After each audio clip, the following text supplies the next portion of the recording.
Hi friends, welcome to my channel learn to teach में आप सभी का बहुत बहुत स्वागत है। Hope you all are doing well. I am Momita Pal. Today we will discuss on internet.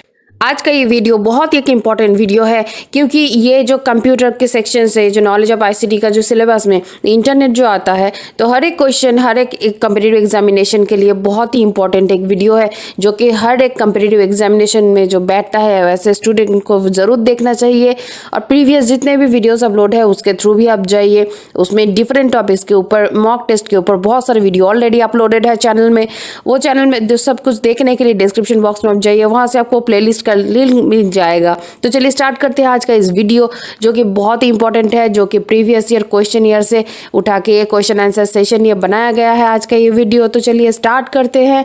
Computer का सेक्शन का जो नॉलेज ऑफ आईसीटी का सिलेबस में जो इंटरनेट आता है वही से आज का जो फर्स्ट क्वेश्चन है वो हो जाता है, who is known as the father of the internet. Internet का फादर यानी कि जनक किसको कहा जाता है? और option are here. Option A Charles Babbage, option B Raymond Tomlinson, option C Vint Cerf and option D Tim Berners-Lee. तो चारों ऑप्शन में से किसको कहा जाता है इंटरनेट का जनक? तो वो सही जो उत्तर है वो हो जाता है Windsurf is the correct answer. So option C is the correct answer, that is windsurf. Go to the next question. A unique number that is an internet address. जो एक यूनिक नंबर आप अगर अपने सिस्टम में internet use कर रहे हैं तो डेफिनेटली आपके हर एक सिस्टम का हर एक मोबाइल का एक यूनिक एक एड्रेस होता है, आईपी एड्रेस कहा जाता है उसको। तो चलिए ऑप्शंस को भी देख लेते हैं कि फर्स्ट जो ऑप्शन है वो है आईपी एड्रेस, सेकंड है आईपी एड्रेस, ऑप्शन सी है web server and option D है HTML. And the correct answer is that is internet protocol address, that is called IP address. Option B is the correct answer. जो unique number होता है internet address का उसको कहा जाता है IP address यानी कि internet protocol address. Go to the next question. What is the purpose of providing a draft folder in an email system? जो ईमेल सिस्टम में जो ड्राफ्ट फोल्डर जो प्रोवाइड किया जाता है वो किस लिए किया जाता है? Your options are here. Option A to save a copy of sent emails, option B to save unsent emails, option C to store spam mails and option D to store deleted emails. And the correct answer is to save unsent mails. Unsent mail को save करने के लिए draft folder email में email service में आपका facility होता है, जहाँ पे अगर जब मानिए आप कुछ ईमेल किसी को सेंड कर रहे हैं तब आपका मोबाइल का या फिर सिस्टम का इंटरनेट कनेक्शन नहीं है तो वो जाके ड्राफ्ट में सेव हो जाता है, या फिर आप बैक करके आ जाते हैं तो वो ऑटोमेटिकली वो ड्राफ्ट फोल्डर में चला जाता है। इसीलिए ये बहुत ही एक इफेक्टिव टूल है ईमेल का जो कि ऑटोमेटिक सेव हो जाता है अनसेंट मेल्स का। आप ये क्वेश्चन जब हम डिस्कस कर रहे हैं तो आप कमेंट सेक्शन में आंसर देते रहिए, पहले आप कोशिश कीजिए और जो करेक्ट आंसर है वो इमीडिएट ढूंढने के लिए और कमेंट करने के लिए। तो आप ये सेशन को और भी इंटरेक्टिव करने के लिए डेफिनेटली आप रिस्पॉन्स कीजिए थ्रू कमेंट में। तो चलिए देख लेते हैं next question. www stands for, option A is world web wide, option B is wide world web and option C is World Wide Web and option D is none of the above.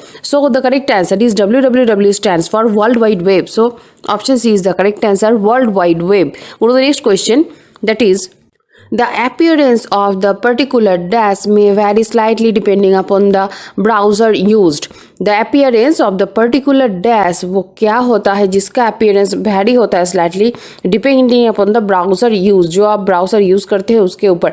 So your options are here. Option A is information, option B is hyperlinks, option C is website and option D is Google Chrome.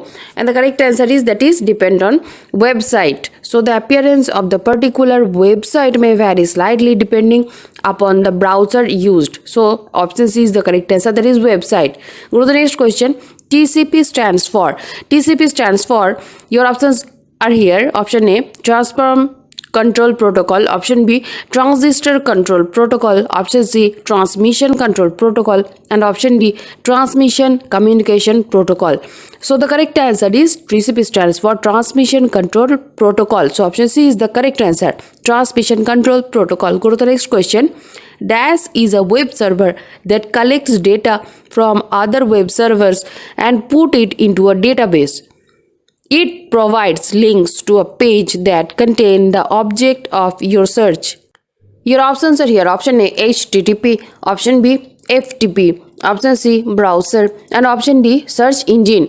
So question में और एक बार देख लेते हैं कि dash is a web server that collects data. ऐसा एक web server जो डेटा को कलेक्ट करता है फ्रॉम अदर वेब सर्वर, जो कि अदर वेब सर्वर से ये डेटा को कलेक्ट करता है and put it into a database, and database में पुट करता है इट। और क्या प्रोवाइड करता है? It provides links to a pages that contain the object of your search. तो इसको कहा जाता है search engine. So option D is the correct answer. Search engine is a web server that collects data from other web server and puts it into a database that is called much like an index. So it provides links to pages that contain the object of your search. Go to the next question. What is information highway? Information highway किसको कहा जाता है? Your options are here. Option A cellular, option B internet, option C pager and option D email. And the correct answer is information highway कहा जाता है internet को. So option B is the correct answer. Internet को कहा जाता है information highway. Go to the next question. Which is used to send and receive email? किसको use किया जाता है to receive and send an email को? ईमेल जब हम सेंड करते हैं या फिर रिसीव करते हैं तो क्या यूज़ करते हैं हम? Your option are here.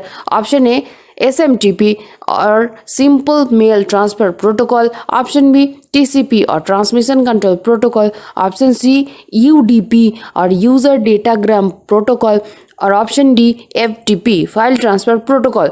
तो कौन सा वो प्रोटोकॉल होता है जो हम ईमेल सेंड रिसीव में यूज़ करते हैं? दैट इज़ SMTP हम यूज़ करते हैं. That is simple mail transfer protocol हम यूज़ करते हैं.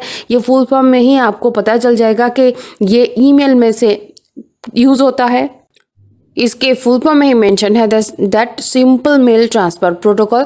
सो SMTP हम यूज़ करते हैं टू सेंड और receive an email. Go to the next question. Internet requires option A a local area network, option B an international agreement to connect computers, option C a world wide web and option D a commonly agreed set of rules to communicate between computers. So internet requires, क्या require करता है internet? So that is option D is the correct answer. A commonly agreed set of rules to communicate between computers.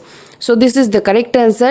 Internet requires a commonly agreed set of rules to communicate between computers. So option D is the correct answer. Go to the next question. What is an unsolicited email called? Your options are here. Option A backbone, option B spam, option C Usenet and option D news group. So इसको क्या कहा जाता है? Unsolicited जो email होता है, जो कि अनचाहे मेल होता है, उसको कहा जाता है spam. So option B is the correct answer. That is called unsolicited email called spam. Go to the next question.